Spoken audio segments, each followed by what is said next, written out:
Hi, എൻ്റെ പേര് Merin Mary Joseph. എൻ്റെ വീട് കോട്ടയത്താണ്. ഞാനിവിടെ ലൂത്ത് ഹോസ്പിറ്റലിൽ ഇപ്പം അഡ്മിറ്റ് ആയിട്ടിരിക്കുകയാണ്. എനിക്ക് ആങ്സൈറ്റി, ഡിപ്രഷൻ, OCD എന്ന് പറഞ്ഞിട്ട് കുറച്ച് mentally I am not well. And എന്നെ ട്രീറ്റ് ചെയ്യുന്ന ഡോക്ടർ റിങ്കു. എൻ്റെ സൈക്കോളജിസ്റ്റ് എന്ന് പറയുന്നത് ദിവ്യ മാമാണ്. എനിക്ക് ആക്ച്വലി 2021 തൊട്ടാണ് ആങ്സൈറ്റി ഉണ്ടായി തുടങ്ങുന്നത്. ഞാനിപ്പം ഇവിടെ വന്നതിന് ശേഷമാണ് എൻ്റെ അസുഖം ആങ്സൈറ്റി ആണ്, ഡിപ്രഷൻ, OCD എന്നിവയാണെന്ന് കണ്ടുപിടിച്ചത് തന്നെ. അതിന് വരാൻ കാരണവും 2022 എനിക്കൊരു ഓവർഡോസ് സിനാരിയോ ഉണ്ടായതുകൊണ്ടാണ്. ഞാനിപ്പോൾ ഇവിടെ അഡ്മിറ്റാണ്, 41 വാർഡിൽ അഡ്മിറ്റാണ്. ഇവിടുത്തെ സിസ്റ്റേഴ്സ് ഭയങ്കര കമ്പനിയാണ്. എപ്പോൾ വിളിച്ചാലും നമുക്ക് നല്ല ഹെൽപ്പും കാര്യങ്ങളുമായിട്ട് അവരുണ്ട്. ഭയങ്കരമായിട്ട് ചിരിച്ച് കളിച്ച് ഫ്രണ്ട്ലി ആണ്, നമ്മളെ ഭയങ്കര രസമായിട്ട് നോക്കുന്നുണ്ട്.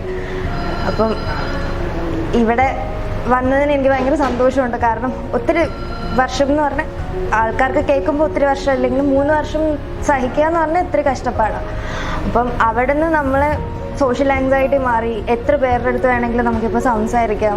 ഇവിടെ ട്രീറ്റ്മെൻറ്റ് തുടങ്ങിയ പിന്നെ എൻ്റെ സോഷ്യൽ ആങ്സൈറ്റി എന്നിവയൊക്കെ കുറവുണ്ട്. ഇവിടുത്തെ 41 വാർഡിലുള്ള ഞാൻ അഡ്മിറ്റാണ്. അവിടുത്തെ സിസ്റ്റേഴ്സ് ഭയങ്കര കമ്പനിയാണ്. നമുക്ക് ഏത് പാതിരാത്രിക്ക് വേണമെങ്കിലും വിളിച്ചു കഴിഞ്ഞാൽ അവർ നമ്മളെ ഹെൽപ്പ് ചെയ്യും. അങ്ങനെ എനിക്കിപ്പോൾ നല്ല മാറ്റമുണ്ട്.